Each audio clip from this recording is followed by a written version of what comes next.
Hello friends, இந்த வீடியோல Photoshop cs2 ஓட சிஸ்டம் ரெக்கமெண்ட் பார்க்கலாம். Photoshop cs ஓட அடுத்த வெர்ஷன். இது விண்டோஸோட 2000 ல இருந்து இப்போ வரலையும் எல்லாத்துலயும் யூஸ் ஆயிட்டு இருக்கு. RAM பொறுத்த வரைக்கும் 320 MB விண்டோஸ்லயும் 320 MB Mac ரெண்டுத்துலயுமே சேம் RAM தான் தேவைப்படுது. ஹார்ட் டிஸ்க் ஸ்பேஸ் பொறுத்த வரைக்கும் விண்டோஸ்ல 650 MB Macல 750 MB தேவைப்படுது. ரெசல்யூஷன் வந்து 1024x768. ஸோ சிஎஸோட சேம் இதுதான் இதுலேயும் கண்டினியூ ஆகிருக்கு. இன்டர்நெட் வந்து இருக்கணும், அது வந்து ப்ராடக்டை ஆக்டிவேட் பண்ணுறதுக்கு.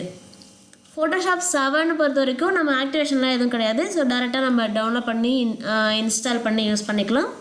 ஸோ இதில் வந்து இம்ப்ரூவ்டு வெர்ஷன். ஸோ அவங்களுடைய டேரக்ட் கனெக்டு டிப்ஸு, அவங்களுடைய சர்வீஸ் எல்லாமே வந்து இதில் இன்க்ளூட் ஆகிருக்கும். ஸோ அதனால் ஆக்டிவேஷன் பண்ணிவிட்டு தான் நம்ம யூஸ் பண்ண முடியும்.